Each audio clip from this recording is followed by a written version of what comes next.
These are the most thrilling, calculated, and interesting robberies ever done. From heists gone wrong, to slick burglaries where the heisters got away with millions, leaving no evidence behind. Today we're diving into the most infamous Heists Iceberg explained, from the least costly to the most valuable, starting with a failed robbery you've likely heard of. Pretoria Heist. Starting off the list here is one of the more infamous failed heists in history, and a very recent one at that, made famous due to a YouTube video which you will probably recognize, as it went viral in 2021. That being the attempted truck heist in Pretoria, South Africa, which took place on April 22, 2021, with footage of the disturbing encounter being uploaded to YouTube where it garnered millions of views. Thanks to the courageous and quick-thinking actions of the driver behind the wheel, who despite being shot at by would-be robbers, managed to maintain his composure and get away from the heisters in a real-life car chase that you'd expect to see in a Hollywood action movie.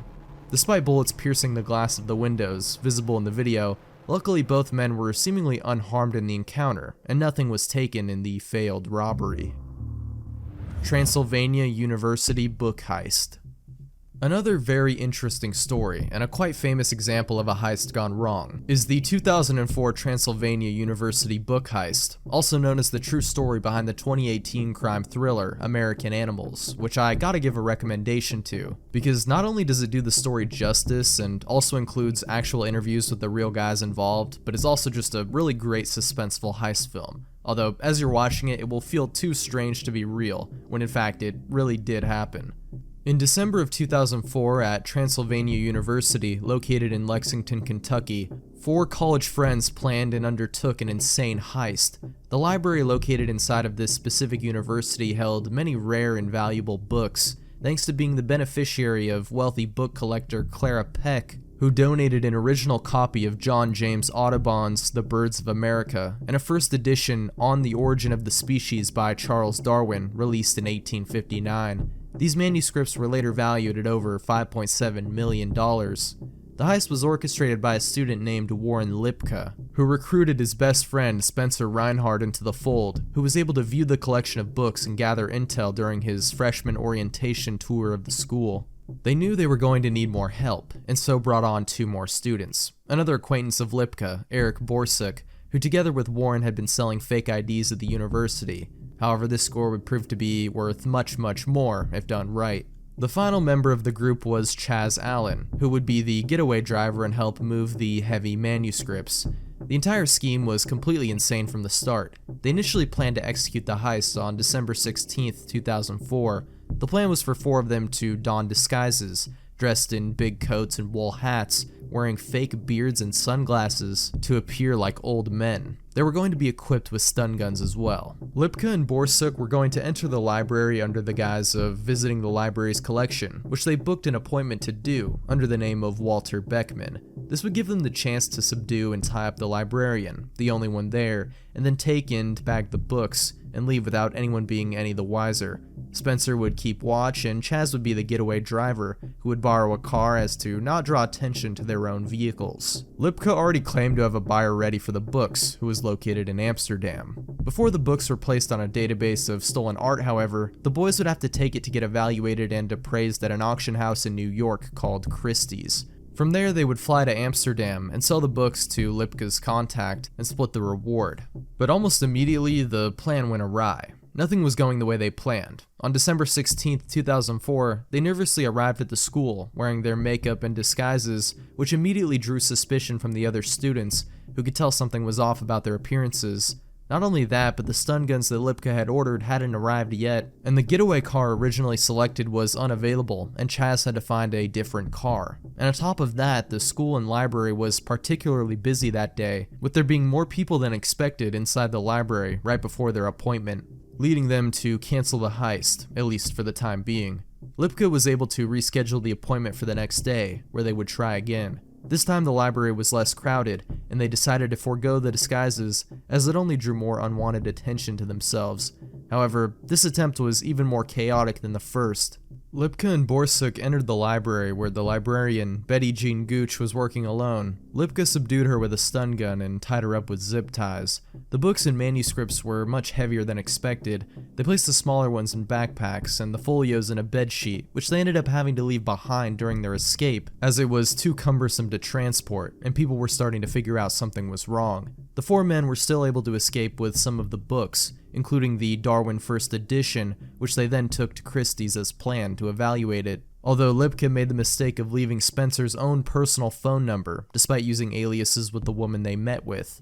However, they never ended up being able to sell the books to Lipka's contact in Amsterdam, and the group was arrested after the police tracked down their fake email address as well as Spencer's phone number, and the books all ended up being recovered, and no money was earned during this heist. Luckily, the librarian was also unharmed physically, although she did suffer from trauma after the incident, and the boys were all found guilty and charged with theft, and sentenced to 7 years without parole. A truly fascinating story, which by my description doesn't really do it justice. Highly recommend you check out American Animals.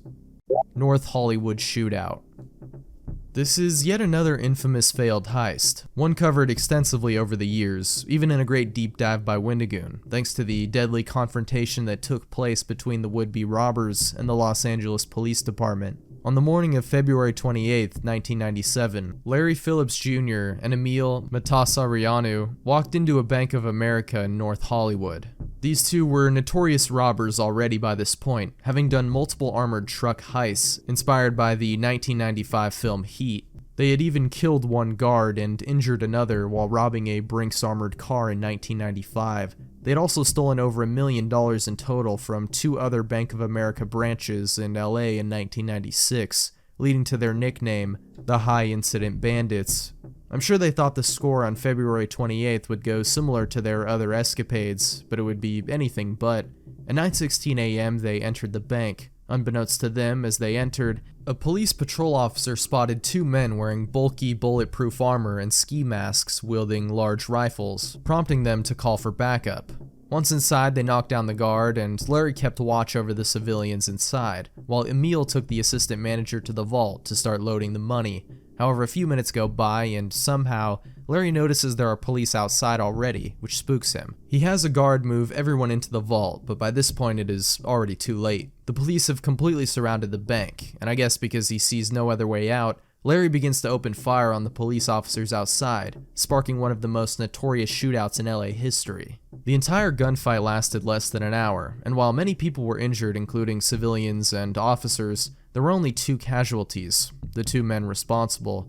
They attempted to flee the bank by firing into the crowd of police, Phillips Jr. making his way on foot, and Emil still trying to use the getaway vehicle, all the while returning fire at the police. They were both shot an astounding amount before dying. Larry Phillips Jr., after being cornered and severely wounded, took his own life, while Emil was taken down by police officers not far from the bank and died of his injuries before he could be saved by paramedics, being shot over 20 times. Again, check out Wendigoon's video if you want a deeper dive into this specific heist gone wrong. Millennium Dome Raid. This is the story of a very unsuccessful group of robbers who should have probably found a more suitable line of work, because evidently they were not great at it, culminating in the disaster that was the Millennium Dome Raid in November of 2000. However, our story begins earlier that year, when a branch of London's Metropolitan Police Service known as the Flying Squad became privy to the group's exploits. During the course of 2000, they had multiple failed heist ventures that the police were aware of.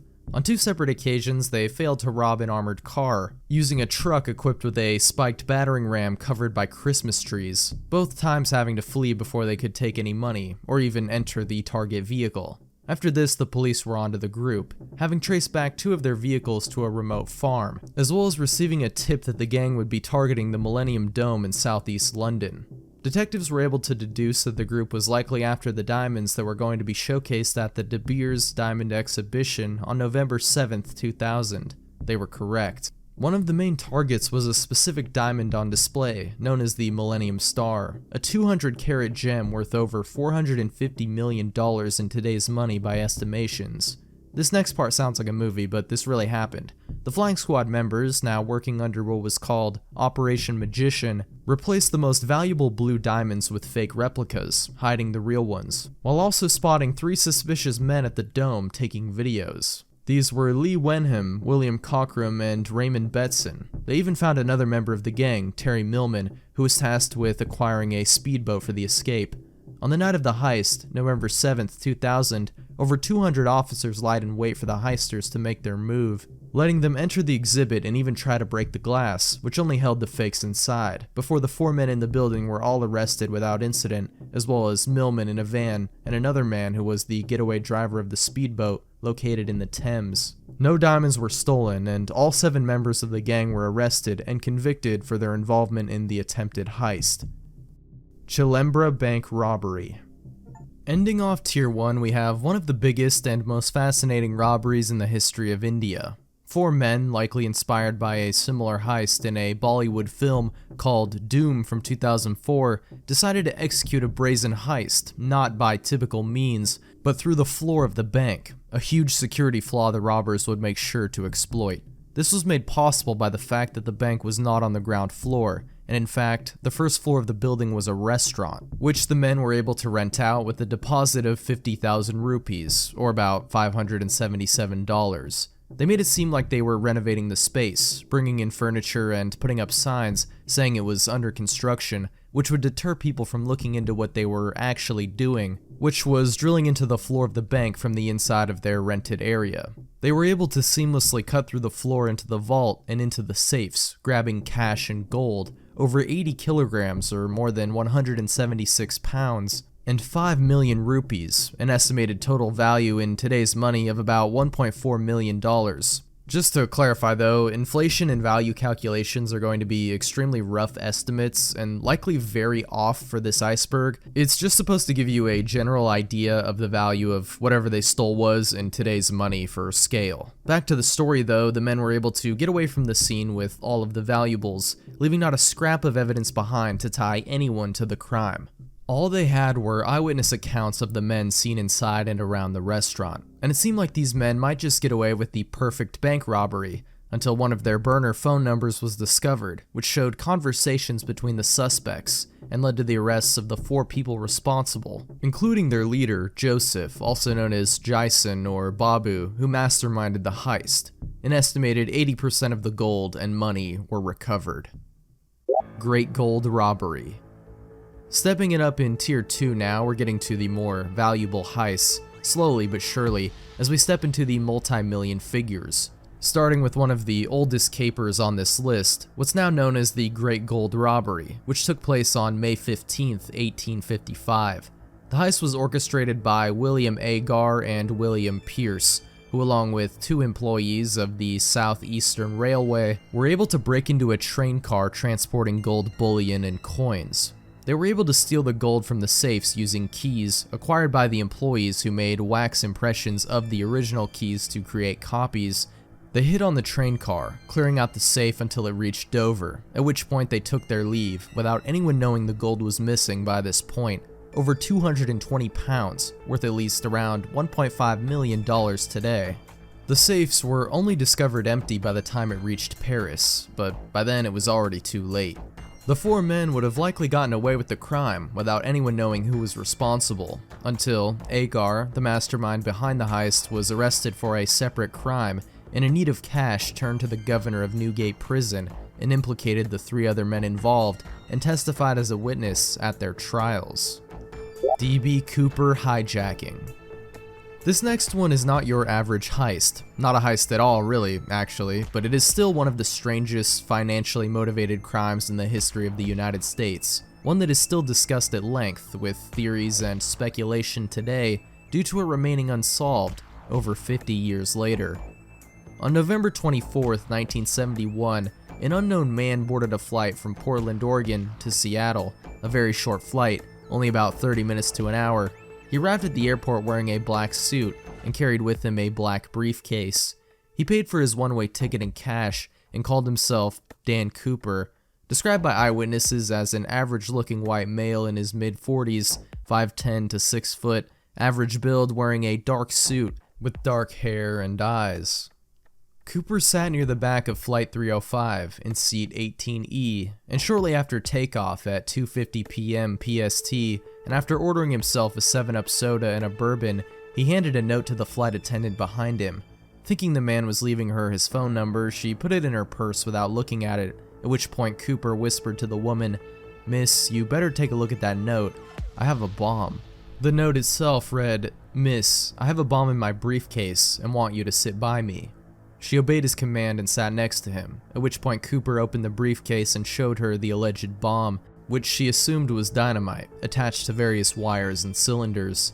He told the flight attendant, Florence Schaffner, his demands, which she then relayed to the pilot, and then told flight operations over the radio. He wanted a knapsack with $200,000, equivalent today to about $1.5 million, as well as 2 sets of parachutes, all delivered by 5 p.m. The inclusion of the second parachute led the FBI to believe he intended on taking a hostage with him, which likely prevented them from messing with the parachutes in any way. The plane continued to circle around Seattle as the FBI gathered the demands for Cooper, including 10,000 unmarked $20 bills, totaling $200,000, as well as the 2 front and 2 back parachutes.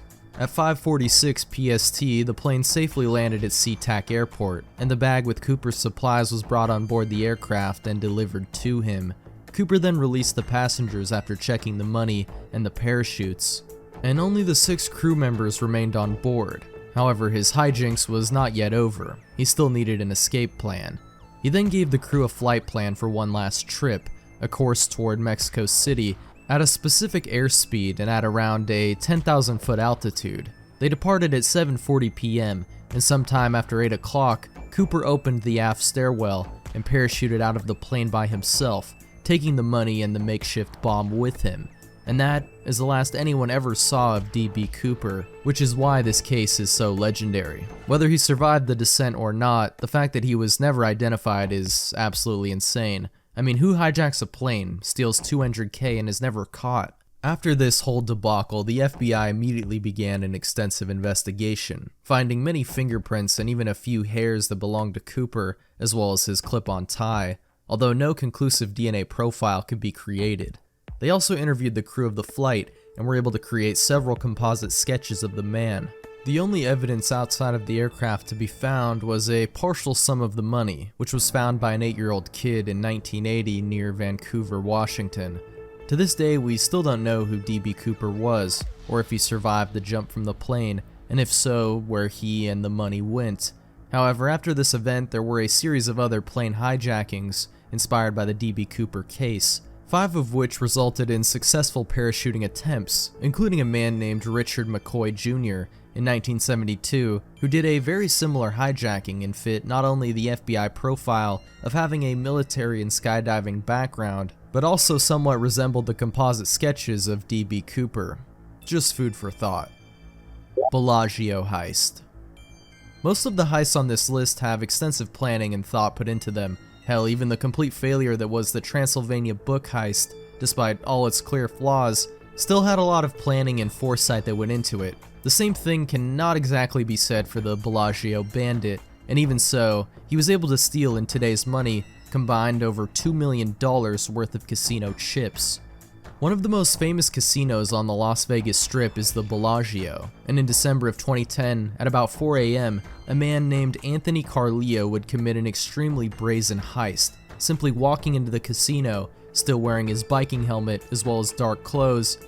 He waved to a security guard and then approached one of the only busy tables at this early morning hour, a high roller craps table. He suddenly pulled the gun from his pocket and demanded the dealers and players back away, as he then started shoveling the chips into his bag. As he then walked back to the entrance, got on his bike, and sped away, all within 3 minutes. Just goes to show how sometimes speed can be even more impactful than creating a convoluted plan. Not that I'm trying to give any advice on how to be a heister, I just have way too many hours on payday 2. Anyway, that doesn't mean Anthony Carleo wasn't prepared. He in fact had committed another casino robbery just 5 days prior, holding up a poker game at the Suncoast Casino. This first venture, though, only gained him about $19,000 in cash.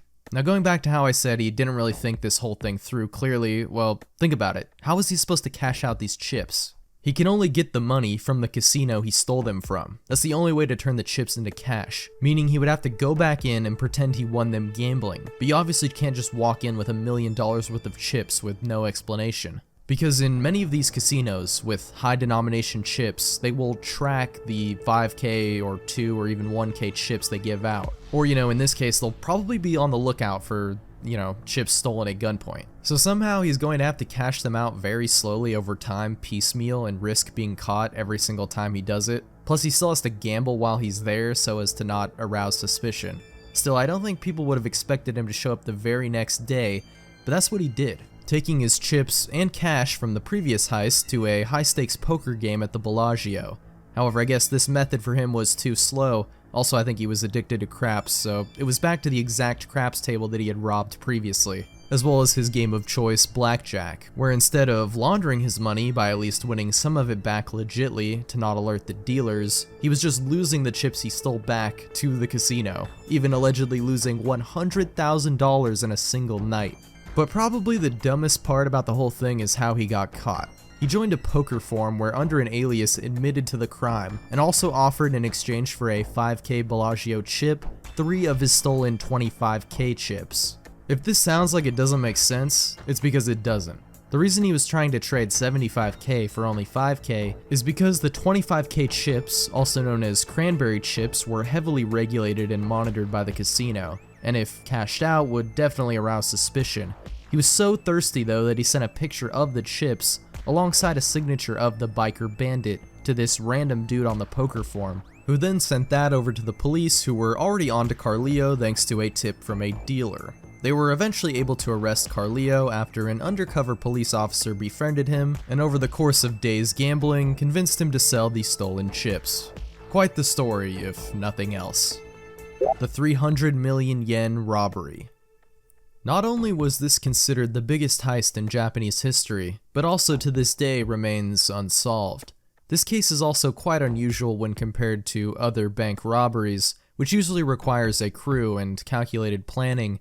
Meanwhile, this heist was done by only one man. Even still, everything seemed to go without a hitch, as on December 10th, 1968, 4 employees of the Nihon Trust Bank were making a routine transfer of a large sum of money from the bank to the trunk of a Nissan company car, which would transport the cash to a Toshiba factory in Fuchu, Tokyo.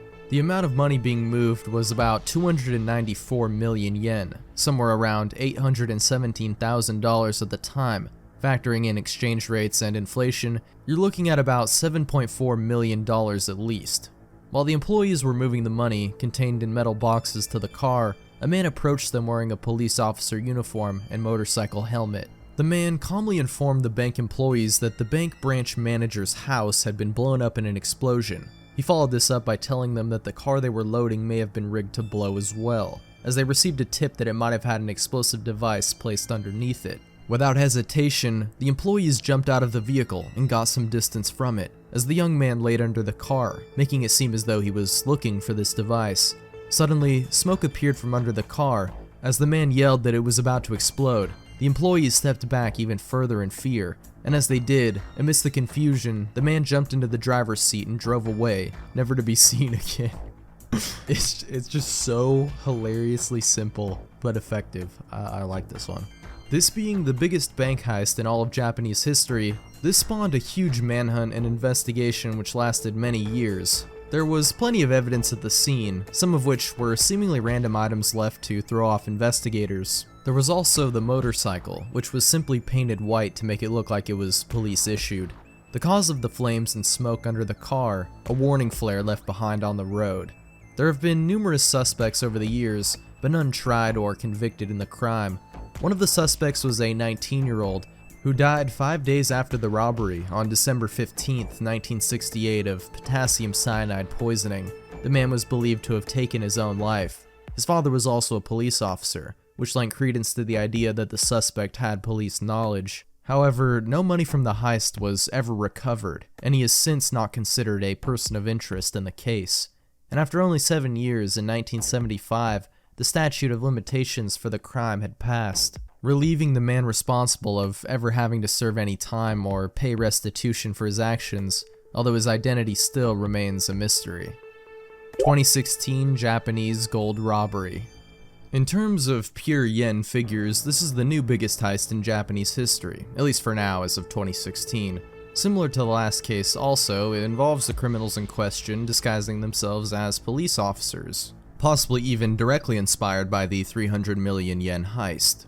In July of 2016, Kazuki Noguchi, alongside his brother and 4 other conspirators, acquired fake police uniforms, and thanks to intel from a Yakuza informant, showed up where a deal for smuggled gold was going down near Fukuoka Station. Just as their intel had suggested, 3 men in suits were carrying briefcases filled with gold, which the gang confiscated by demanding they hand them over for inspection, flashing their police uniforms and badges. They couldn't do much but comply. From there, they simply disposed of the evidence and met up with their contact in Tokyo, to which they were able to smoothly trade the gold for cash, netting over $4 million worth after paying off their informant. Everything seemed to have gone smoothly, and it seemed like this case would go down like the legendary 300 million yen robbery, with the perpetrators vanishing without a trace. However, of course, this is not how it went down. Even after all this careful planning, for unknown reasons, perhaps due to sheer arrogance or overconfidence, after completing the heist with no hiccups, the crew simply left their fake police uniforms on a riverbank in the countryside instead of properly disposing of them, which eventually led to their identification and arrest. Case closed. Actually, no. The more you dig into this case, the more insane it gets, because according to the robbers involved, including Kazuki Noguchi, the entire thing was a setup, and by that I mean it was a staged robbery, one that was set up and all parties involved were in on, in order for their contact to write off the losses in gold, while Kazuki and his gang got to keep half of it. It sounds ridiculous, and that's because it is. Saul Goodman would be required to defend a claim like this in court. None of this makes any sense to me. If you want a much more substantial deep dive into this case and surrounding gold-related crimes in Japan, which may or may not be connected, then check out Japan Analysis's video on the topic. Nokas Heist. Again, we have the greatest heist in the history of another country, get used to hearing that, this time in Norway. But this case is definitely not your typical robbery. The story begins before that fateful day in April 2004, a year earlier, when preparation for the heist began. A man named David Tosca was notified that a company called Nokas Cash Handling had a cash depot located in Oslo, where a lot of money was kept and transferred. Not only that, but the building has a blind spot, a security flaw which Tosca thought he could exploit. He and his gang began preparing to rob the depot at gunpoint. One of these men was Kjell Ulrik Schumann. He was a known criminal and was seen acting suspiciously in the area before the robbery occurred, which tipped off police that something was wrong, as also at the same time, a few vehicles were stolen in the area, later to be used as getaway cars after the heist. Police had also been informed of suspicious-looking individuals stalking the facility and its transport vans. It looked like a heist was being planned, and a bulletin was put out that the depot was likely a target of these thieves. However, unfortunately, they would be caught off guard due to Easter being a nationally celebrated holiday in Norway, and only a few weeks away, leaving law enforcement unprepared. On April 5th, 2004, they executed their plan. A large group of heavily armed men would arrive on the scene, kitted out with ski masks to conceal their identities, body armor for protection in case of a gunfight, helmets, gloves, and military-grade firearms, including an AK-47, M1 carbine, AG-3, and MP5. The group even placed spike strips and smoke grenades around the facility to delay the police response even more. The security flaw they heard about that they were going to exploit was an old window of the office block that was less protected than the rest of the building. However, the crew had no idea how fortified the building truly was, and almost immediately their calculated plans started falling apart. They had planned to be in and out in 8 minutes, however they couldn't even break through the window due to the glass being bulletproof. It must have taken what felt like an eternity just to get into the building, as it took the repeated use of a sledgehammer and battering ram, as well as over 100 shots to break the window, which triggered the alarm. Of course, by this point the employees were alerted to the fact that armed men were trying to break into the building, and most of them fled the scene by the time the robbers entered the floor. By this time the police were already arriving at the depot. However, a few armed men were keeping watch outside, and gunfire was exchanged between the police and the men guarding the front of the building. Inside the depot, the others were looting all the cash they could, gathering over 57 million Norwegian krone, around $8.5 million in today's USD. The gunmen then exit the building a few minutes later, and Schumann also begins opening fire on the police officers at the scene. one of whom, named Arne Sigve Klungland, is killed in the firefight, the only casualty of the heist. From there, the men get into 3 different cars and make their escape from the square, although in the chaos, 2 of the cars collide with each other, and one of the gang members is shot in the head but still survives. The men then drive for about 15 minutes before getting to a designated spot with 3 other getaway cars that they then get into after ditching and setting the first set of cars on fire.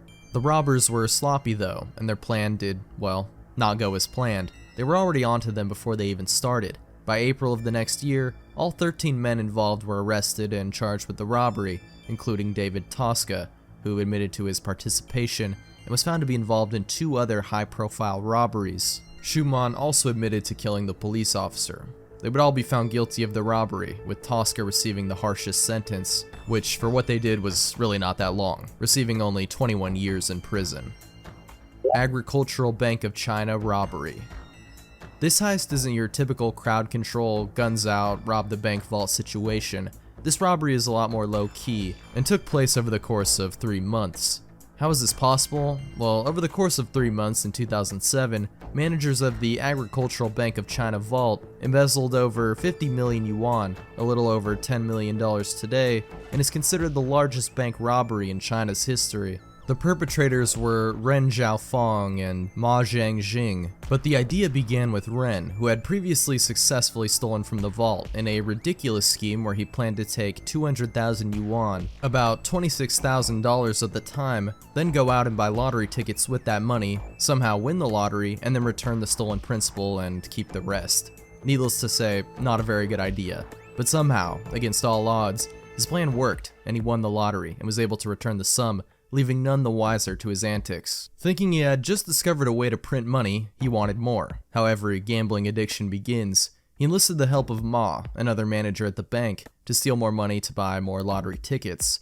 It looks like they patched the infinite money glitch though, as they were unable to earn enough to replace the funds they had stolen. But now they were in too deep and needed to make their money back, or else they would be caught. So they had to steal even more money to gamble again to pay back their original losses. A death spiral. They knew the jig was up, and used what little money they did win to buy fake IDs, but still ended up being caught not long after a massive manhunt was launched to find them. Unfortunately for Ren and Ma, stealing from a state-sponsored bank was considered a capital offense, and the 2 were sentenced to death and executed on April 1st, 2008. Proving once again that while a lot of heists nowadays are romanticized, most end in tragedy, and the fugitives either end up with nothing, behind bars, or even worse. East Castle State robbery.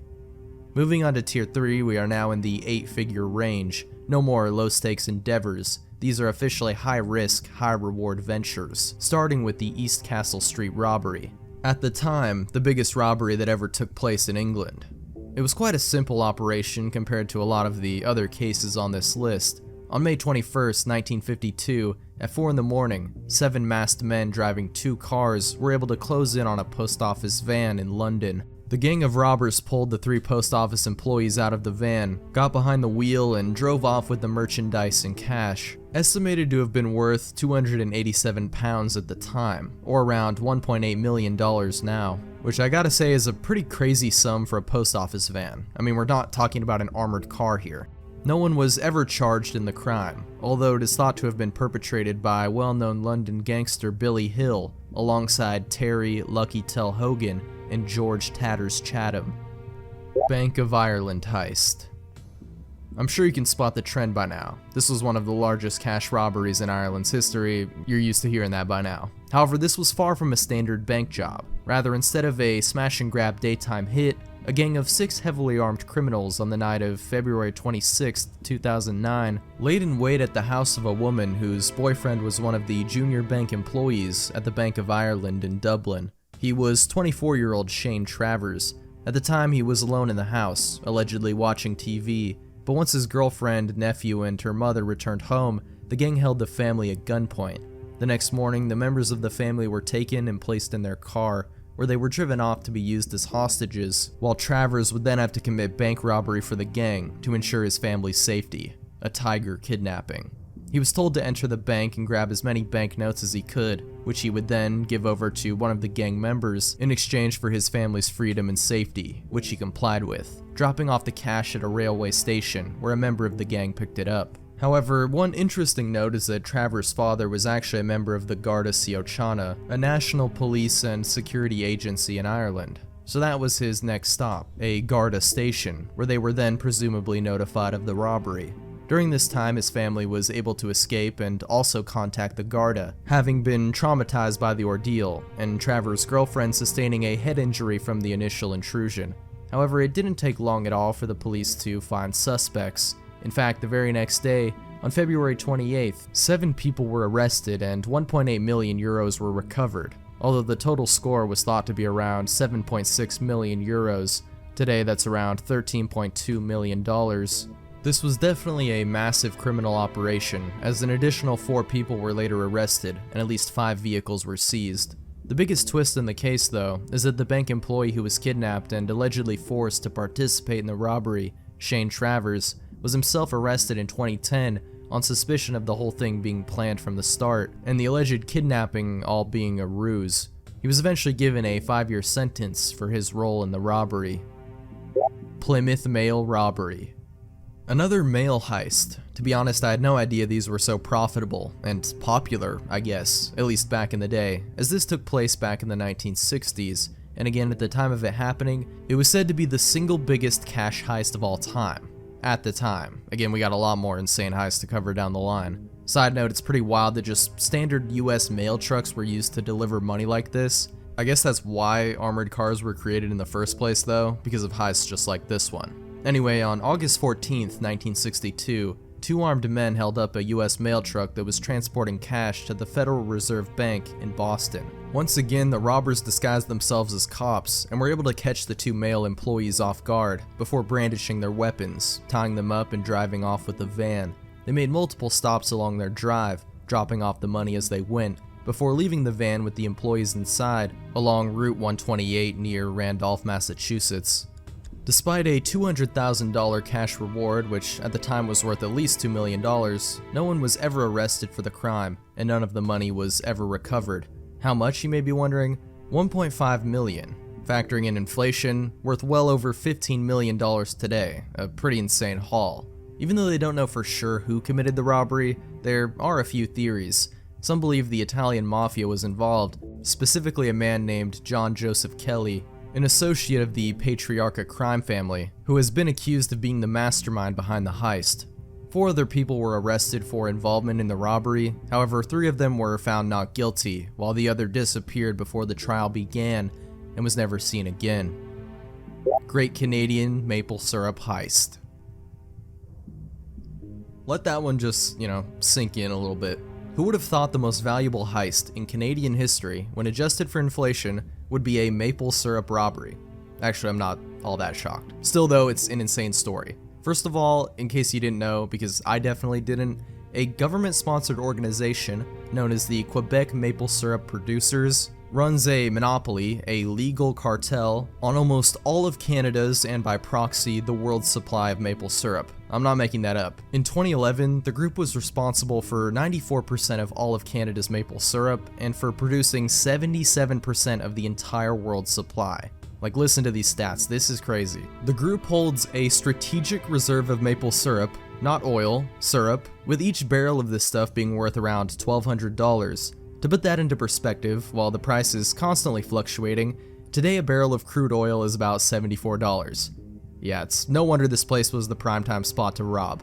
But you probably have a lot of questions, as do I. First of all, how do you sell gallons upon gallons of maple syrup? Who is buying black market maple syrup wholesale? And how do you even transport that much?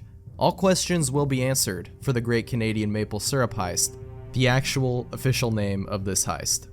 Apparently, despite maple syrup being so lucrative, the security around the Federation of Quebec Maple Syrup Producers facility was pretty lax. There were only inspections once a year and unmarked barrels. This worked perfectly for the perpetrators.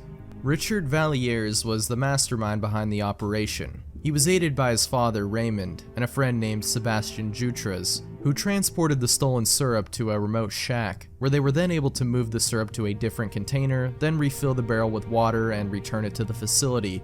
A pretty genius scheme, all things considered. They were then able to take the stolen syrup and sell it to syrup resellers, who most of the time were unaware they were actually buying stolen goods. They had a good thing going here, but human greed got the better of them. They kept on doing this for months and months between the years of 2011 and 2012. Eventually they got lazy and cocky and started not even bothering to refill the stolen barrels. Over 9,500 barrels worth of syrup and over $18.7 million worth was stolen over the course of that time.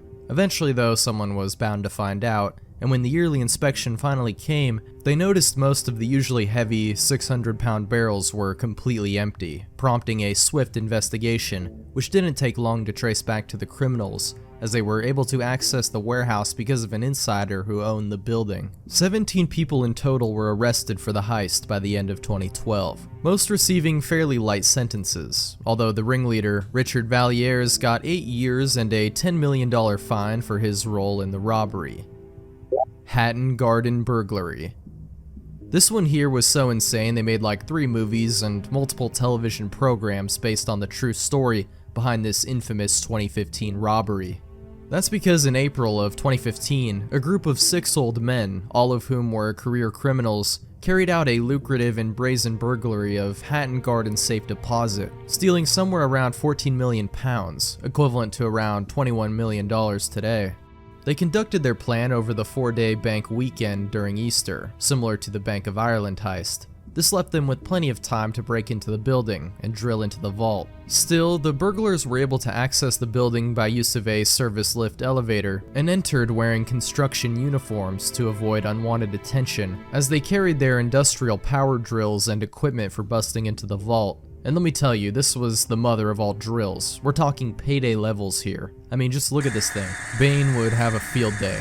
Still, even with their careful planning and execution, they managed to set off the alarm. But luckily for them, this went unheeded, as the vault alarm was known for being particularly sensitive. However, not everything could go so swimmingly, as despite being able to drill through literal feet of concrete, a wall, a staggering 20 inches thick, they were unable to bypass a gate to enter the actual vault, so had to give up on the venture despite how far they had come that night. Not for lack of trying though, and they weren't done yet, just taking a short 2-day break. The bank employees were still on their weekend break too, so they did have another chance, and when they finally returned to the bank they were able to breach through. From here it was mostly smooth sailing, except for a few members who bailed on them, and one who had a diabetic episode during the heist. They were able to break into the security deposit boxes though with relative ease, taking the cash, gold, jewelry, and other valuables to the escape vehicle and fleeing the scene. The leader of the group, Brian Reeder, aged 76, was eventually arrested in May of 2015. He was already on the police's radar, due to not only being an established career criminal, but also because he was directly involved with another large heist coming up on this list, the 1983 Brinks-Mat robbery, but we'll save that for its own entry. The rest of the gang followed shortly after, and mostly received fairly light sentences, and one was even found not guilty and discharged. However, most of the stolen loot was never recovered. Baker Street robbery. Over 40 years before the Hatton Garden burglary, there was another similar robbery at a Lloyds Bank branch in London that may have inspired the Old Man gang of heisters, although some of the methods were admittedly different. It also bears some resemblance to the Chilembra bank heist from 2004. A year before the robbery would officially take place, plans were already in motion, as a man named Anthony Gavin had just read a Sherlock Holmes short story from 1891 called The Red-Headed League, in which a group of thieves managed to dig themselves into a bank vault using the basement of a store nearby. Allegedly, the man was also a member of Brian Reeder's gang, the same Brian Reeder that planned and executed the Hatton Garden heist. Brian claims he had nothing to do with the Baker Street job, but the similarities are definitely shedding doubt on that claim, or, at the very least, likely gave him the inspiration for the Hatton Garden job decades later. Either way, Gavin had connections to several known criminals and was able to assemble a team. They first began their plans by renting a safety deposit box at the bank, allowing them access to the vault where they could get a feel for the security as well as measure out the room to plan their tunnel.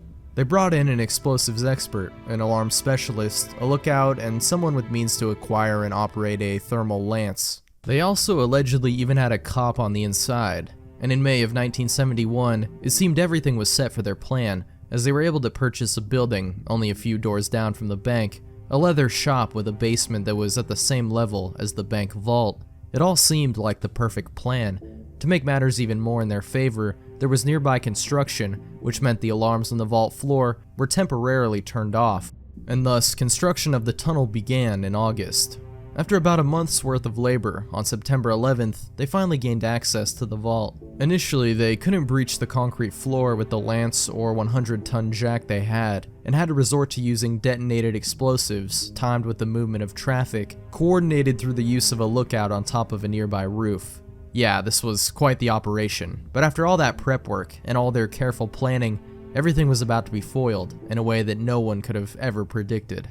See, the group had been communicating with walkie-talkies, and it just so happened that less than half a mile from the bank, an amateur radio operator, Robert Rowlands, was able to pick up their conversations and overhear them through their frequency, to which of course he alerted the police, who initially thought it was nothing more than a prank call, but told him to record the conversations and let them know if he heard any other suspicious claims. He was able to overhear an argument between the robbers, and some of this dialogue feels like it's not even real, like this was a written script, as some of the men wanted to keep going while others thought they should hold off until another day, and one of them responded, "Money may be your god, but it's not mine, and I'm f***ing off." Rowlands then, only a few hours later, notified the police of this strange interaction on the radio. Scotland Yard eventually went over to Rowlands' apartment and began listening to the radio conversations, and began to decipher the group was talking about robbing a bank. They even visited all the banks in the area, including the Lloyds Bank branch, but everything seemed fine, at least from the outside, as they couldn't enter the vault due to a time-lock security measure. It's thought that when the Scotland Yard members were just outside the vault doors, the men were just on the other side. The next day, on September 13th, they found the bank vault had been looted, as well as many tools left behind, including the walkie-talkies and thermal lance, and an estimated 1 to 3 million pounds of valuables were stolen, likely somewhere in the $20 million range today. Not long after the robbery, they were able to make the connection between the heist and the newly acquired building purchase and tunnel, so it wasn't hard to trace it back to Gavin and his gang, leading to their arrest. Even though the guy who purchased the property wasn't directly involved in the heist, they were still able to be linked, and from there the pieces all fell into place. However, only about 231,000 pounds were ever recovered. Pier Hotel Robbery. This hotel robbery, at the time of its occurrence in the 70s, went down in the Guinness Book of World Records as the largest hotel robbery ever. Associates of the Rochester and Lucchese crime families, two Italian mafia syndicates in New York, planned to rob the Pier Hotel after doing a similar job at the Sherry Netherland Hotel, where they were able to steal an estimated total of $1 million worth of jewelry and cash, and were known for robbing other hotels around New York. These main thieves were Samuel Nallo, Robert Comfort, and Christy Furnari. In the early hours of January 2nd, 1972, they entered the hotel under the reservations of an alias, Dr. Foster, before holding the security guard at gunpoint. The heist was planned around New Year's because the thieves knew there would be more people with expensive jewelry staying at the hotel around this time, which would be stored in safety deposit boxes. They took everyone they saw as hostages, including staff and visitors, handcuffing them as they went. In true payday heist fashion, they found the hotel manager who had an index card showing the names of people associated with certain deposit boxes, and making their job a lot easier, as they could recognize the rich people there and rob them, instead of randomly breaking into and searching the security boxes. Everything went off without a hitch, and they left just before a new shift at the hotel was about to start. However, they were all known members of the Mafia, and despite wearing disguises, Nallo was recognized and subsequently picked up by cops. From there, the others were also arrested, and about $750,000 of jewels were recovered. Typically, due to greed I guess, these mafia heists never end well for anyone involved, and I'm not just talking about prison time, as you'll soon learn in the next entry. Nallo was murdered in 1988, as well as two of their other co-conspirators, Ali Ben and Al Green, in 1981. The Lufthansa Heist.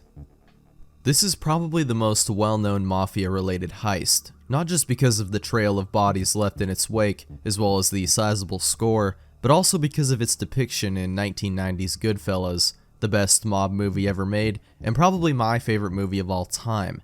James Burke and Henry Hill, two associates of the Lucchese crime family, received a tip from airport employees who previously stole about $20,000 worth of currency in 1976 that a German airline called Lufthansa would fly in money to their terminal at the JFK International Airport. Many members of the crime family, including Tommy DeSimone, who inspired Joe Pesci's character in Goodfellas, were brought onto the heist, a decision they would likely soon regret.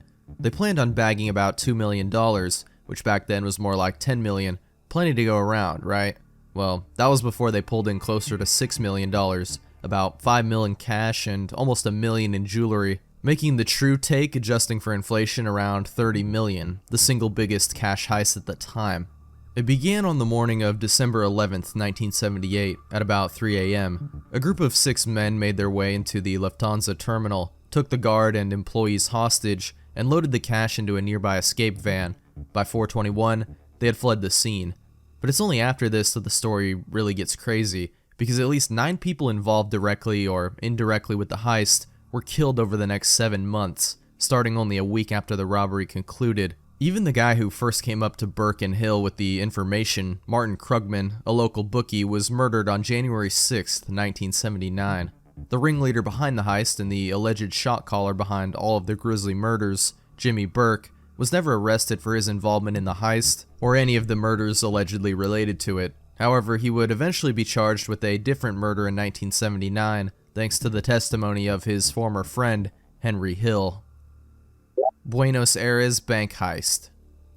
This one is a bit harder to get information on, at least from English sources, given it happened in Argentina almost 20 years ago, but it's still considered the heist of the century. I mean, a lot of the heists on this list actually get that nickname, but this one had a movie based on it from 2020 of the same name, and it once again involved the use of a tunnel underneath the bank's vault, a Banco Rio branch in Buenos Aires. Once again, the heisters rented a nearby house and prepared for the heist for months. By January 13th of 2006, they finally had prepared the tunnel and were able to execute their plan. One group would go through the tunnel directly into the vault, while another would go through the main entrance dressed as civilians to create a distraction. The men inside would then subdue the security and customers to ensure the group underground had enough time to get all the loot that they could and delay an aggressive police response. They were then able to escape through the tunnel as they created a passage to a nearby manhole far away from the bank, where they made their escape from the scene, with a take of an estimated $20 million worth of cash, jewelry, diamonds, and gold, worth over $31 million today. However, one of the men involved, known as Beto, made a fatal error. He got into a fight with his wife, which led to her calling the police and turning her husband in for his participation in the robbery. Eventually, all the men involved were arrested. However, today, all have since been released and are often celebrated for their brazen heist, and most of the money and jewels were recovered. Loomis Fargo heist. A lot of these cases have really fascinating stories behind them, as you might have guessed, but this one is so crazy it's borderline unbelievable at points. Being the second largest cash robbery in US history at the time, only losing out to another Loomis Fargo heist that happened that same year 6 months earlier, this one had to be included over that one though, because the story here is just far more interesting. In October of 1997, inspired by the successful Loomis Fargo Company robbery in March of that year, over $20 million stolen by an employee, David Gant and his old coworker Kelly Campbell conducted a similar plan. The plan would involve David, being a vault supervisor, being able to clean out the vault, take the money to Kelly and her mob connection Steve Chambers, and then flee to Mexico, while the mafia would launder the money and then wire him his share while he was on the run. On October 4th, he enacted the plan, sending his only other coworker home early, giving him the opportunity to steal $17.3 million in cash and load it into a company van, which he then drove over to his fellow conspirators, gave them all of the money except for $25,000, and then fled across the border to Mexico, knowing he was soon to be a wanted man. Gant foolishly placed so much trust in this random coworker he had a crush on, and a guy he barely just met that was allegedly in the mafia, and as you'll soon find out, this was David's biggest mistake. The FBI immediately started looking into the Loomis Fargo employees and found security footage of Gant moving the money, and were able to tie him to his ex-coworker Kelly Campbell, who helped plan and execute the robbery. Meanwhile, down in Mexico, Gant was spending all of his money on parties and luxurious resort stays, expecting Kelly to come down with the rest of the money, when in reality he wasn't going to see any of it. Steve had also lied about being a mobster and was actually just some random dude, and had taken his share and bought a mansion for unknown reasons. I guess this guy didn't see Goodfellas. But despite not actually being in the mafia, he still suggested that they kill David, because he was trying to get his fair share, and because he could implicate them in the heist. So Steve hires some other random guy to kill David in Mexico for $250K, but instead of doing the job himself, this guy tried to hire another local guy in Mexico to do the job for him for $30K and pocket the rest. However, the would-be hitman and David ended up bonding over an American football game, and rather than carry out the hit, he actually warned him that people were trying to kill him. Luckily for David, he was never harmed by any hitman, but he was arrested, and so were the rest of the heist conspirators, thanks to them being extremely careless with their newly acquired stolen bills.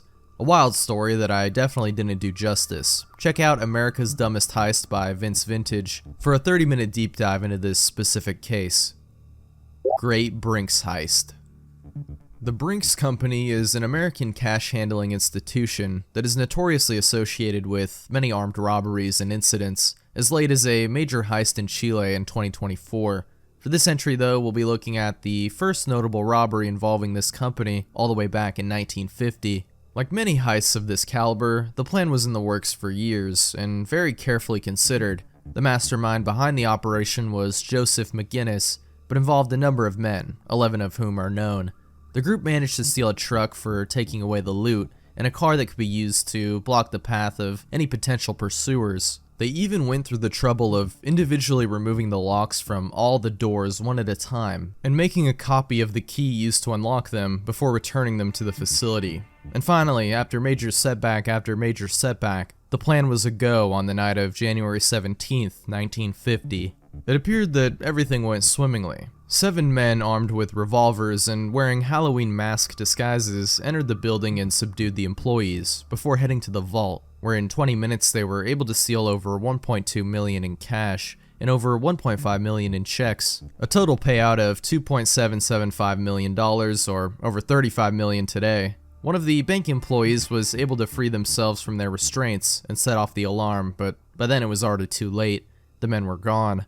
At the time, this was the largest cash heist in the United States, and was the subject of much news coverage, given it seemed the robbers had gotten away with it. 4 films were made based on the robbery. For a different crime in June of that year, 2 of the original members were arrested, including Joseph O'Keefe. After O'Keefe was released on bail, one of the other gang members, Anthony Pino, hired a hitman named Elmer Trigger Burke to kill him, thinking he'd turn state witness due to his release. Burke hunted down O'Keefe in a dramatic chase scene, eventually hitting him in the leg, to which O'Keefe played dead and was able to survive. And finally, after almost being killed by the guys he worked with, he decided to talk, and only mere days before the statute of limitations on the crime were to run out, the other robbers would be arrested and tried, including McGinnis. O'Keefe only received 4 years due to his cooperation with the police, while the others got life sentences but were all eventually paroled, besides McGinnis, who died in October of 1966. Less than $60,000 of the total estimated $2.7 million was ever recovered. Dunbar Armored Company Heist. Nothing like Los Angeles and armed car robberies, well, honestly just heists in general, especially during the 90s, when it was called the bank robbery capital of the world, where the FBI office in LA had over 2,600 cases in 1 year. But one of the most famous of that decade was not a bank job, nor a standard armored car heist like the one you'd see in Heat, but rather an entire armored car depot was robbed, the Dunbar Armored Facility in downtown LA. The plan was orchestrated by an inside man, a safety inspector that worked for the company named Alan Pace III. He was able to take extensive photos of the depot and provide security details and floor plans to his 5 friends he recruited into the heist. They were going to go in armed with shotguns and pistols, wearing ski masks, and rush the guards on a Friday night, as Pace knew from experience that the vault would be left open that day due to how much money was being moved around. However, likely as part of their plan, the day before the heist, Pace was fired after being caught tampering with one of the vehicles, and for some reason, they still continued to go through with the plan the next day, possibly because he thought their alibi would hold. On September 12th, 1997, they pretended to host a house party in order to establish an alibi for the crime. From there, they headed to the bank, and thanks to the inside knowledge, they were able to avoid tripping alarms or being spotted by cameras. Pace also still had working keys, and they made it inside the cafeteria, where they were then able to take down and subdue the guards one by one as they took their breaks. From there, they were able to rush the remaining guards in the vault and tie them up with duct tape before any alarms could be triggered. After that, it was just a matter of moving all the bags of money to a van and wait. In about 30 minutes, they were able to move $18.9 million, equivalent to over $35 million today. After this, they drove the van away to a hiding spot and returned to the party to act like they were there the whole time. All in all, it was a pretty good plan, besides the fact that they chose to act right after Pace was fired, which immediately put suspicion on him, as well as it being an inside job, which is common in these cases. Still, they left behind very little in the way of evidence. They even had a real-life Saul Goodman, a crooked immigration lawyer who would help them launder the money in exchange for $1 million. Eventually, all of the robbers were laundering their money through taxable investments like real estate, making the money seem clean. It looked like they were going to get away with it. The perfect heist. That wasn't until one of Pace's childhood friends who was in on the robbery, Eugene Hill Jr., made a fatal error that led to everyone being arrested. He paid a real estate broker with a band of cash labeled by the bank, which tipped off the guy that he may be speaking to one of the Dunbar robbers. He subsequently told the police, and Hill admitted to everything, naming all the co-conspirators involved. Only about $5 million was ever recovered, and the status of the rest is unknown to this day. Northern Bank Heist.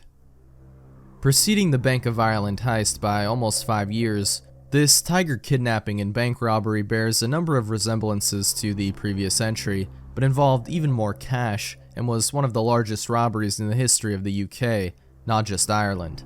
On December 19th, 2004, a group of armed thieves would find and break into the homes of two of the employees of one of Ireland's biggest commercial banks, known as Northern Bank. Chris Ward and Kevin McMullen were taken from their homes by gunmen, with their families held hostage. They were told to report for work the next day, as if nothing was wrong, which they did on the 20th of December. They kept in communication with the gang via phones provided to them by the robbers. The two men were told to order the other employees home, while they would then bag the cash, notes of denominations as high as £1 million. They would then take that bag and deliver it to one of the gang members at a bus stop, and as it turns out, this was only the beginning, as later that night they would clean out the bank of all its notes, loading it into a van, which the criminals then took. After this, the men were dropped off with their families and instructed to report the robbery. Over 26.5 million worth of pound sterling banknotes were taken, an estimated value of almost $50 million today. The heist quickly became a political issue, with the IRA being blamed for the job due to the high level of coordination needed for this operation. In February of 2005, however, 7 arrests were made after £60,000 worth of Northern Bank notes were discovered as part of a money laundering operation. However, this didn't reveal the culprits behind the robbery, rather those trying to clean the money. As the years progressed, more of the stolen notes would be recovered, and even a vice president of Sinn Féin, a political party in Ireland, was arrested for illegal possession of a pen gun and tear gas, and was thought to be involved in the money laundering scheme. Chris Ward, one of the alleged kidnapped victims of the crew, was arrested for his participation in the robbery, although he denied being an inside man for the job, and Ward was acquitted on all charges. Many to this day still believe the IRA was directly involved in not only the money laundering, but with the heist itself, although no individuals have been convicted in the robbery as of now, and the IRA denied any involvement in the heist. United California Bank Burglary. A gang of robbers from Youngstown, Ohio, under the leadership of Emil Dincio, would break into the safety deposit vault of the United California Bank, located in Laguna Niguel, California, on March 24, 1972. They had a lookout, a getaway driver, an explosives expert in Emil's brother James, and several other accomplices to help load the money. They were able to gain access to the vault, not through typical means, but by using dynamite on the roof to blow through the concrete ceiling. Altogether, they stole about $9 million, which doesn't seem like that much compared to some of these other cases, but this was back in 1972. Today, that would be worth over $65 million. At the scene, they left nothing behind that could tie any of them to the robbery. Well, Everything except for the fact that a similar robbery had occurred in Ohio just months ago, also perpetrated by the same gang, which the FBI was able to figure out. After their fingerprints were identified, one of the men responsible turned on the group and testified against them in exchange for immunity. All of the other burglars were convicted, but only some of the money was ever recovered. Great train robbery. Been a while since we had another postal heist, also a good old-fashioned train heist, which I thought went out of style in the American West in the 1800s, but what do I know? On August 8th, 1963, a Royal Mail train on its way to London from Glasgow was hijacked at the Bridego Railway Bridge in Ledburn, England. A group of 15 armed men raided the train after forcing it to stop, thanks to insider information acquired from an officer working at Royal Mail, who was never identified. The group, led by a man named Bruce Reynolds, was able to stop the train in the early hours of the morning by tampering with one of the signal lights, blocking the green light with a glove. They then boarded the train and stormed the HVP carriage, and took all of the loot contained inside, escaping in 2 vehicles after about 30 minutes, with £2.61 million, equivalent to over 73 million US dollars today. They then proceeded to an out-of-the-way farm, where they could split the take between all of those involved. Once the police had caught up and located the farm, the men were already gone, but left behind a crucial piece of evidence, the board game Monopoly, which not only had the fingerprints of the men from the heist, but they even had used real money while playing. Yeah, you can't make this stuff up. 17 men were eventually implicated as participating in the robbery, including the informant who was never found, known simply as the Ulsterman. By January of 1964, most of the robbers were on trial for the crime, and that very Monopoly game with their fingerprints they'd left behind would come back to haunt them. The ringleader, Reynolds, was the last to be caught in 1968, and like with most cases here, a lot of the money was never seen again. Less than £400,000 of the roughly $2.6 million was ever located. Securitas Depot robbery. The largest cash heist in the history of the UK, at least at the time in the mid-2000s, was a Securitas Depot robbery. Securitas AB is a Swedish security company responsible for guarding assets, as one might think, and had a facility that was the prime target of this heist in Tunbridge, England, one with an inside man who knew it wasn't just guarding a cash pile, but was rather receiving shipments of freshly printed pound banknotes directly from the Bank of England. Even though the location was surrounded by 3 nearby police stations, it seemed like an opportunity too enticing to pass up. The heist would take place on Tuesday the 21st of February 2006 after careful planning. After his shift, the depot manager Colin Dixon was pulled over by 2 police officers in what he thought was an unmarked car. He was then placed in handcuffs and put into the police vehicle, where the officers told him he was being taken to the station, although something seemed off. The men revealed themselves to actually be criminals and drove him out to a secluded farm, before going to his house and kidnapping his wife and son and taking them to the farm as well, forcing Dixon to comply with them and help them plan and execute the robbery. Dixon and one of the men disguised as a cop walked up to the entrance of the depot and were buzzed in by another employee who recognized Dixon on the camera. After that, the rest of the members were able to storm the building, wielding various firearms and wearing ski masks, and some even with prosthetic facial features and fake beards. Dixon, along with the gang members, tried to get the employees to comply, which they did, tying up 14 of the workers on site. From here, they would then start loading banknotes into the lorry, but could only get about £53 million worth, which is a lot. In fact, it's worth over $80 million today. But the group left behind a staggering 154 million euros because they just did not have the means to transport such a stockpile of banknotes. Despite all the effort put into the heist, it wasn't that hard to follow a trail left behind due to their kidnapping of Dixon, especially after they located the farm. 2 suspects, Katmir Bukpapa and Leah Rusha, were arrested after £1.3 million in banknotes, as well as weapons, bulletproof vests, and ski masks were found in their car. Several members after this point fled the country, and many of these banknotes were circulating around, with someone even finding an estimated £7 million inside of a shipping container. Eventually, 8 people in total were arrested and convicted in the robbery, although upwards of 30 were suspected of being involved. Graf Diamonds heist. Not to spoil too much here, but the people responsible for this heist were no amateurs. You can say that about a lot of the more thought out and complicated heists on here, but I mean they were responsible for multiple other successful heists before this one, and even more that will appear later on in this list.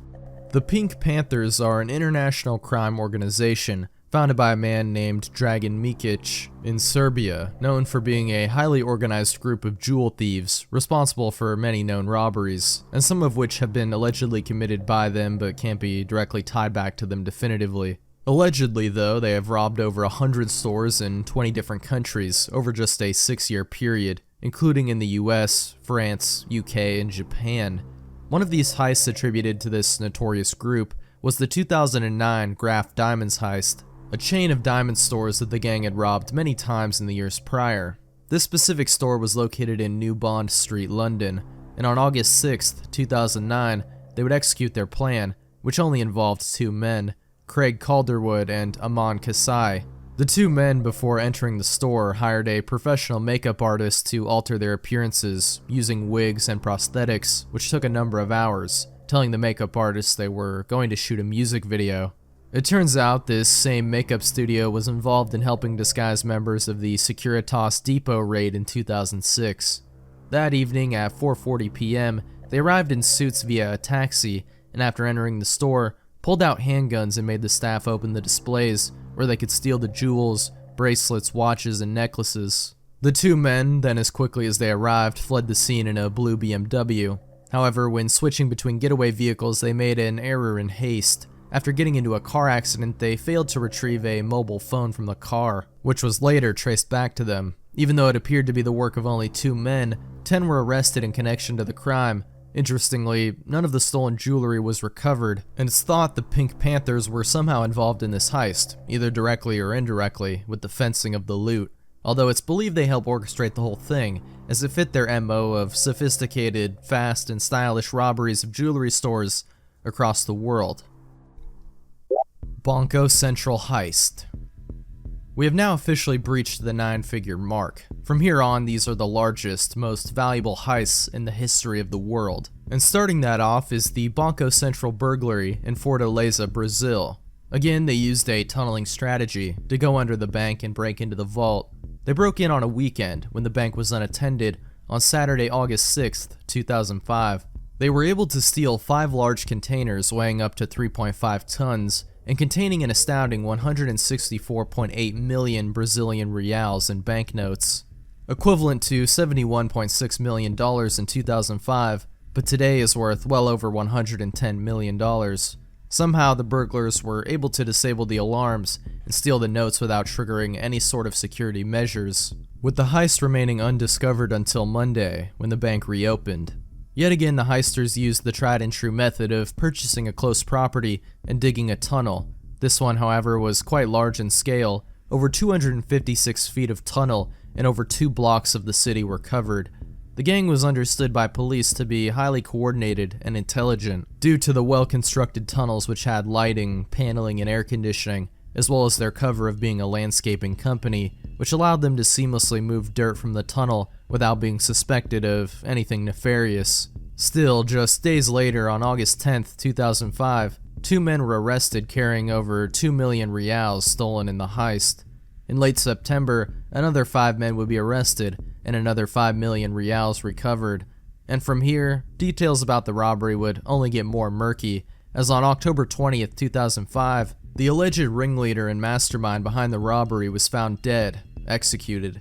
He was 26-year-old Luis Fernando Ribeiro. He was allegedly kidnapped after the heist by police and held for ransom, which was paid, but still Luis was killed. Much more money would be recovered over the years, around 20 million reals, and over 50 suspects would be arrested in connection to the crime, including one of the other masterminds behind the robbery, Marcio Rafael Pierre. Brinks Mat robbery. Good old Brinks, a cash handling company that has probably been robbed over the years more times than any other, including one of the largest robberies in British history, known as the Brinks Mat heist. Located in London, the Heathrow International Trading Estate houses many warehouses and industrial units, one of which was operated in a joint effort by English transport company Mat and American security firm Brinks, It had diamonds, cash, and most importantly for the robbers, thousands of pounds of gold bars. A gang led by Brian Robinson and Mickey McAvoy on November 26, 1983 at 6 in the morning broke into Unit 7, the Brinksmat warehouse, thanks to assistance from an inside man, a security guard named Anthony Black. From there, the gang threatened the workers in a particularly brutal way, dousing them in gasoline and threatening to light them on fire if they didn't tell them the code to the vault. However, the gang got extremely lucky. See, they were after a shipment of 1 million pounds worth of Spanish pesetas inside the vault. However, it just so happened that on that day, a shipment of 3 tons of gold was being stored outside of the vault temporarily that was due to be shipped to Hong Kong the very next day. Looting the gold, diamonds, checks, cash, and other valuables, their total haul was about 26 million pounds in 1983, over $115 million today. However, it's possible that this stroke of good luck would be their last, as infamously, the heist from this point on has been deemed cursed, or perhaps even the stolen gold itself, thanks to the many deaths associated with it for many years to come, later known as the Brinksmat Curse. Over multiple decades, well after the robbery concluded and the men directly involved were arrested, at least 8 people would be killed from 1990 to 2015, all with some sort of relation to the heist or the laundering of the gold. Even one of the men allegedly involved in the Great Train robbery of 1963 and suspected of laundering the spoils of the heist, Charlie Wilson, was found shot dead after losing 3 million pounds worth. The alleged masterminds, Mickey McAvoy and Brian Robinson, were arrested and tried in December of 1984, receiving 25 years in prison. The inside man, Anthony Black, got 6, and many more were arrested in relation to the laundering of the gold, another of which was someone who appeared on this list before, Brian Reeder, who was even tried for the murder of a police constable named John Fordham.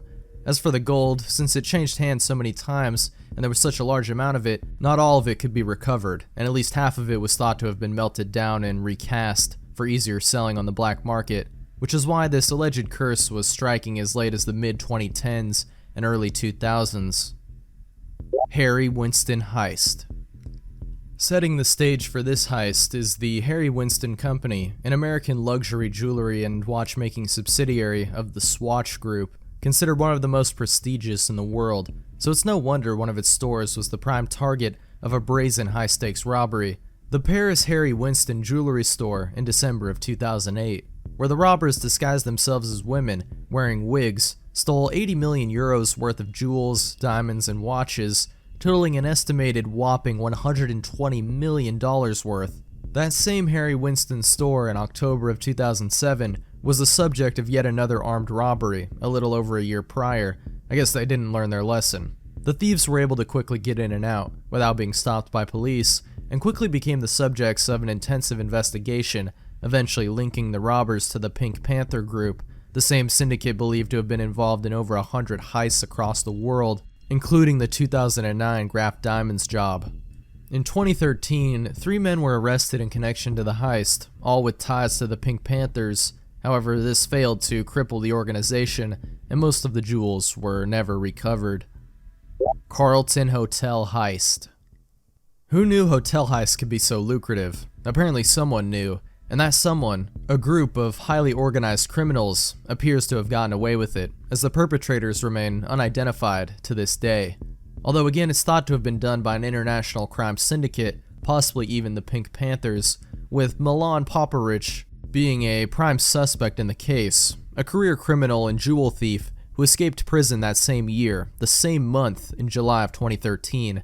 All that's known for certain, though, is on July 28, 2013, an Israeli billionaire named Lev Avnerovich Leviev had a collection of jewels on display at the Carlton Intercontinental Hotel in Cannes, France. The criminals knew the jewels wouldn't be heavily guarded, and so a single robber, possibly Milan Popovich, after having just escaped prison, entered the hotel with a baseball cap and scarf, carrying a pistol, and walked out with a suitcase containing some of the most expensive jewelry on the planet. Again, similar to other Pink Panther heists, none of the jewels were ever recovered, and no one has been arrested in connection to the crime, with Milan being the only suspect in the case. An estimated $136 million was stolen that day.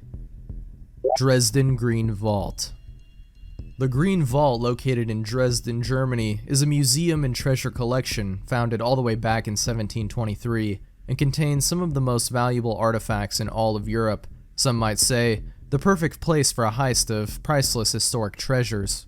Luckily for the museum, one of the finest pieces was being loaned out to another institution, a 41-carat diamond known as the Dresden Green Diamond, a jewel so rare it is considered priceless, and is the rarest green diamond in the world.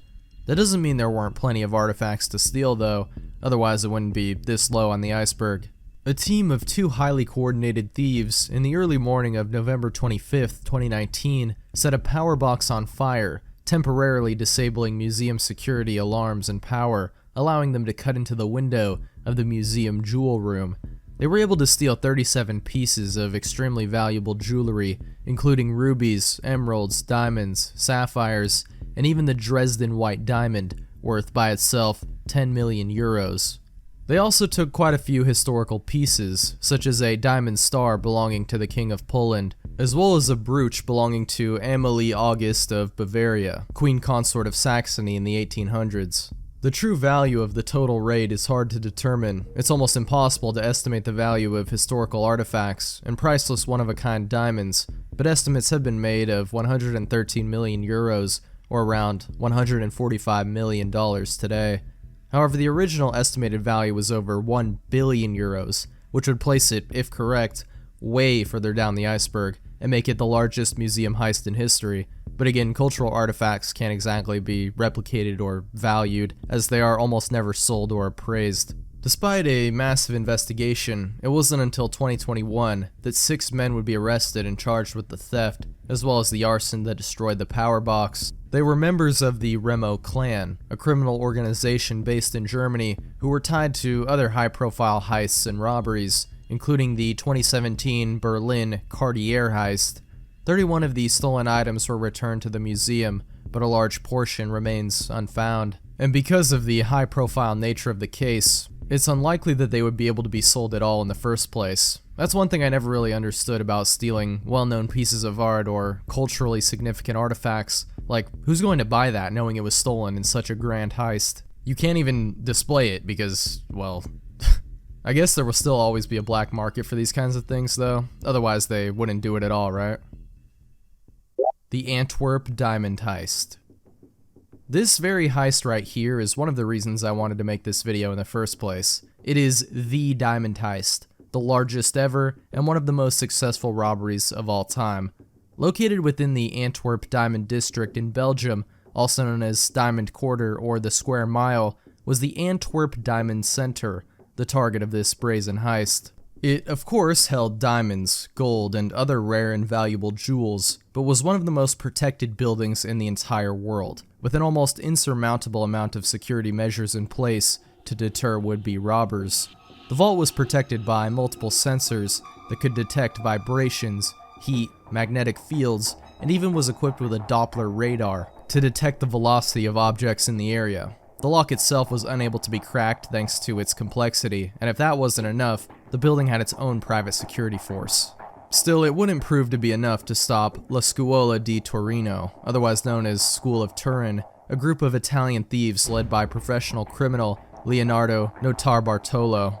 The 4 other members of the group were Pietro Tavano, alias Speedy, longtime friend of Leonardo; the Monster, real name likely Ferdinando Finotto, a man of many talents. He was a skilled driver, electrician, and lockpicker of the group; the Genius, also known as Elio Di Onorio, the alarm specialist; and the final member of the gang, and the only one not to be identified, the King of Keys, an older man said to be one of the most skilled key forgers worldwide.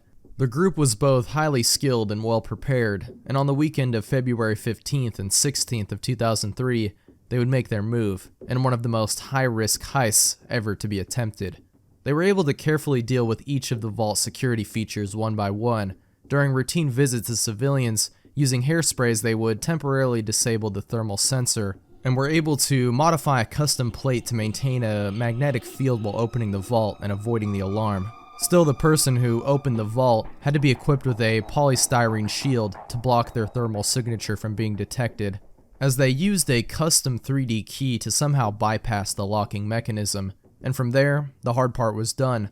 All they had to do now was manually open the safe deposit boxes and bag the loot. From there, they then went back to Leonardo's apartment, and on their way discarded evidence on the highway, a mistake that would cost them everything.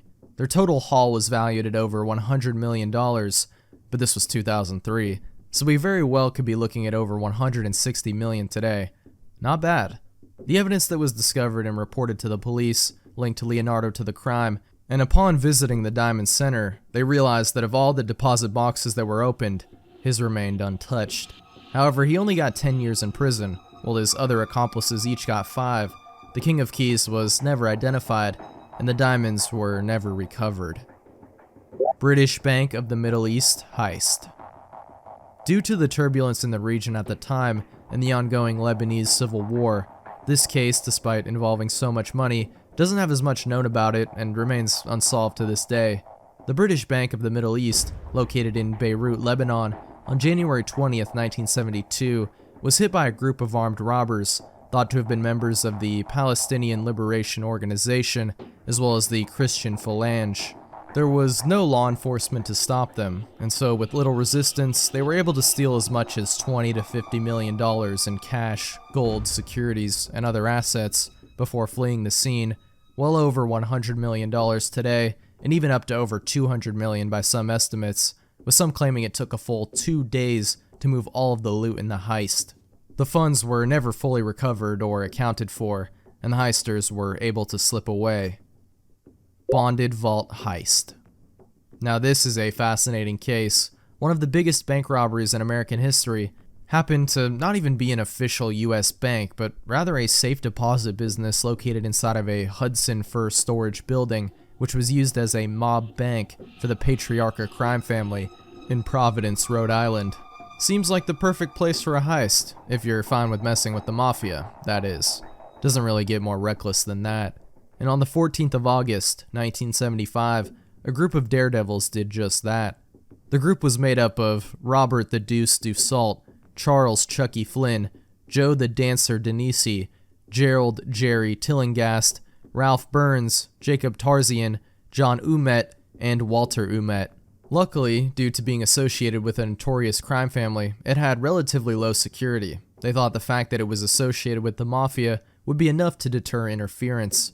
Robert Dussault entered the building first at about 8 a.m. and held a revolver to the owner's head and demanded he round up his employees and place pillowcases over their heads.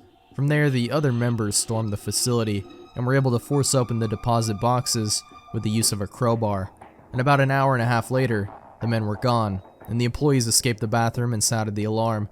The thieves stole an estimated $30 million in jewelry, silver, gold, and cash, today worth about $170 million.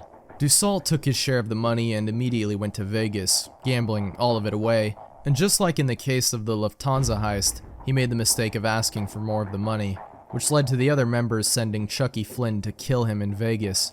Apparently Dussault expected this, and they confronted each other in the parking lot with guns. However, the two allegedly hashed things out, and both went their separate ways. In January of 1976, Dussault got into a fight with his girlfriend and was arrested. Through fingerprint analysis, he was linked to the Bonded Vault heist, and the police were able to get him to confess by saying the other members killed his friend Flynn and were coming for him next, which was a lie, but got him to admit everything. The subsequent trial would be the longest and most expensive and public trial in the history of the state. In a further shocking twist, it was revealed that the leader of the Patriarcha crime family, Raymond Patriarcha, was the actual mastermind behind the whole thing, with each of the thieves only getting about $100,000 each, and the rest going to him. He had planned to rob his own associates, and even left the vault door open that day on purpose, according to Dussault. Knightsbridge Security Deposit Heist. By far the largest bank heist in the UK's history, still to this day, and one of the largest bank hits in the whole world. In July of 1987, a team of elite robbers, led by seasoned criminal Valerio Visay, would raid the Knightsbridge Safe Deposit Center in London after making a request for a safe deposit box rental. When they were being shown the vault, they pulled out firearms and took the manager and guards hostage. From there, they were able to quite simply just put up a sign that said the place was closed, like something you'd see in a cartoon bank robbery skit. From here, they only let the remaining members of their gang in, and started to break into the series of deposit boxes and extract all they could, but the take was much bigger than they were expecting. Something like £60 million worth of valuables, closer to $170 million today, conservatively. However, the thieves in this case weren't exactly careful, and left behind a slew of evidence, including a bloody fingerprint belonging to the mastermind, Valerio Visay. Visay, knowing it would only be a matter of time before they were caught, fled to South America, while the other accomplices were arrested. However, for whatever reason, he at some point returned to England, and was subsequently arrested as well. He was given 22 years in prison, and in 1992 was deported to Italy to serve out the rest of his sentence. It was during this time, during a release day in April of 2000, that Visay would be killed in an altercation with police. Paris Museum Heist. The Paris Museum of Modern Art Theft, also known as the MAM heist, is one of the most insane art burglaries ever committed. The man who likely came up with this score was a well-known Croatian crook by the name of Vjeran Tomic, the prime suspect in the heist. He had a history of stealing art, and after finding out about flaws in the security at MAM, and finding a buyer who was willing to actually purchase one of these famous stolen paintings, which would of course be a difficult thing to do otherwise, he decided to pursue the job. On May 14th of 2010, he set his plan into motion by taking apart a window of the museum, by slowly and painstakingly removing the screws, which took 6 nights of hard labor. But on May 20th, it was finally time to enter the museum, which is exactly what he did at 3 in the morning. He removed the window with suction cups, and from there had to cut into metal bars with a bolt cutter. From there, he waited to make sure he hadn't triggered any alarms, but there was nothing but silence. He knew it was good to go. He then had his main payday heist objective, a painting for his buyer called Still Life with Candlestick, which was the first he took with him. He knew he could take more, and probably should if he went through all the effort, and so randomly grabbed 4 other paintings, which would turn out to be priceless pieces of art. George Braquet's Olive Tree near Estaque, 1906, Henri Matisse's Pastoral, 1906, Amedeo Modigliani's Woman with Fan, 1919, and Pablo Picasso's Dove with Green Peas, 1911. In total, these paintings were estimated to be worth 109 million euros in 2010, over $200 million. Of course, he could never sell them for that much because they were about to become stolen contraband, but they would still fetch a decent price to a black market collector. However, his contact was only willing to buy the Ferdinand Ledger painting, Still Life with Candlestick, for $40,000. Ouch. The thief would be dubbed Spider-Man by the press due to his uncanny ability to easily break into the museum through a window and slip out undetected. At first, instead of selling the other paintings, Vjeran allegedly became attached to them and decided to keep them for himself, making the haul of this heist one of the worst on this list at only $40K.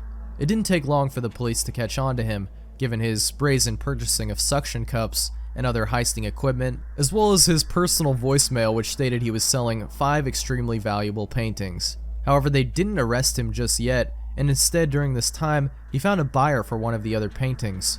Finally though, in 2017, he was tried for his role in the robbery. However, at this point the police had just waited too long, and the other paintings were never recovered. Still, not a bad haul in terms of total estimated value for a heist allegedly committed completely alone, but if you can believe it, it's still not the craziest art heist on this list. Societe Generale Bank Heist. Photographer and paratrooper turned criminal mastermind Albert Spaghiari would organize one of the greatest robberies in French history in July of 1976. He was involved in the army at a young age and became a paratrooper in the First Indochina War at the age of 19. However, he was sent to jail for 4 years after robbing someone at gunpoint while in the military. Many years later, he would immigrate to France, where he would become a photographer. He was also at some point recruited into the intelligence community, being involved with the Dirección de Inteligencia Nacional, or DINA, the Chilean secret police. He even allegedly had a relationship with Chilean dictator Augusto Pinochet. When he heard about the sewers near the mega bank in Nice called Societe Generale, Albert was able to gather his previous military contacts for a heist. Over the course of 2 months, they dug a tunnel from the sewer into the vault. Then they waited for the perfect opportunity where security and business would be lax, Bastille Day weekend. On July 16, 1976, the gang broke into the vault and stole securities, cash, gold, and whatever other valuables they could find, totaling 46 million francs, but remember, this was the 70s. Adjusting for inflation, you're looking at roughly 270 million USD. It took days to move all the loot and crack all the security boxes. Finally, when they left with the last of it, on July 20th, they left a message for the police, saying, "Without weapons, neither hatred nor violence." And just like that, the robbers escaped, leaving the police none the wiser. It wasn't even an armed heist, it was a classic burglary, which means limited evidence was left behind. However, the cops would get their big break in October of that year, when an ex-girlfriend of one of the heisters tipped off the police. It wasn't hard to crack, and thus gave up the whole gang, including Albert Spaghiari.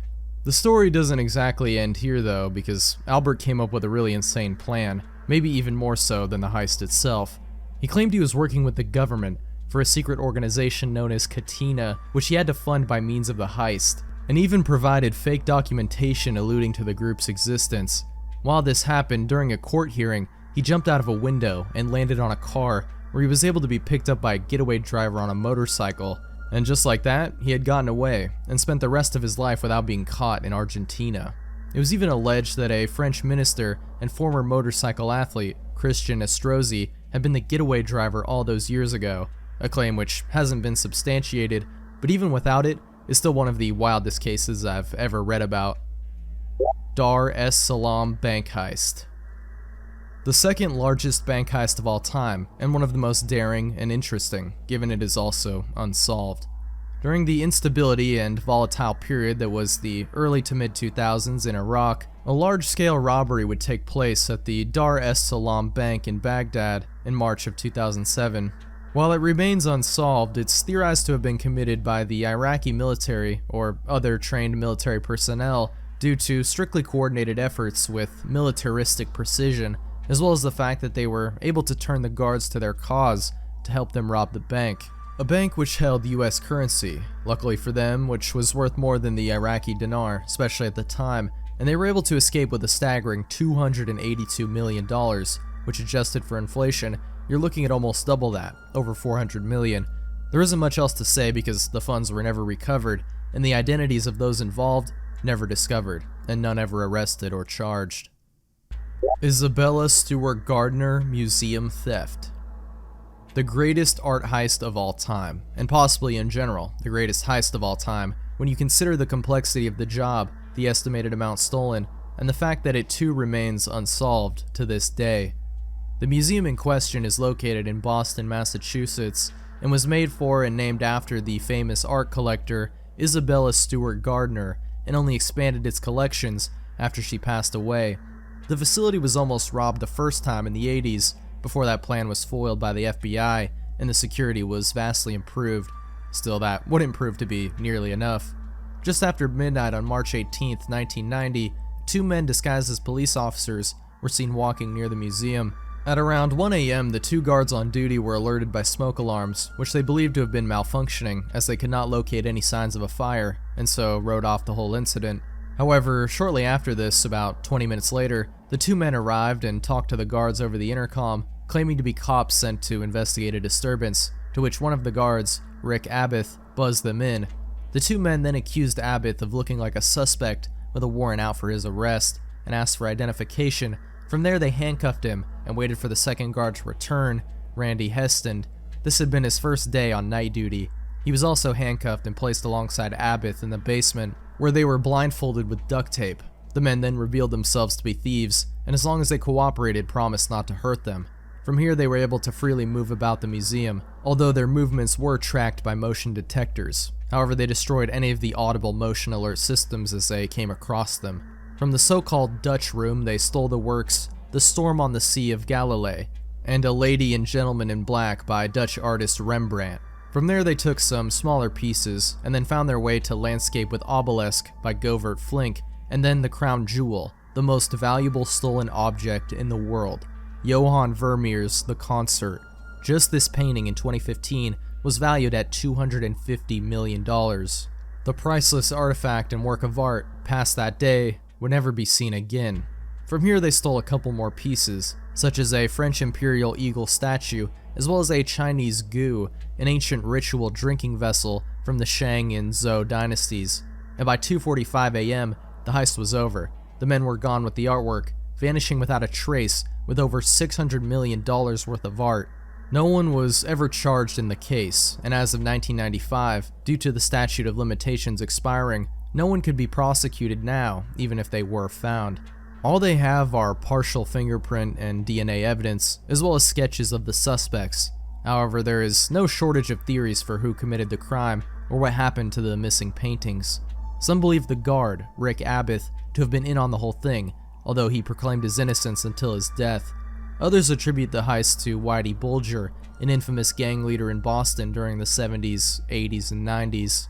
Some suspect other crime syndicates such as the Merlino Gang from New England, or even the Patriarcha crime family, and a man named Bobby Donati, who was murdered in 1991.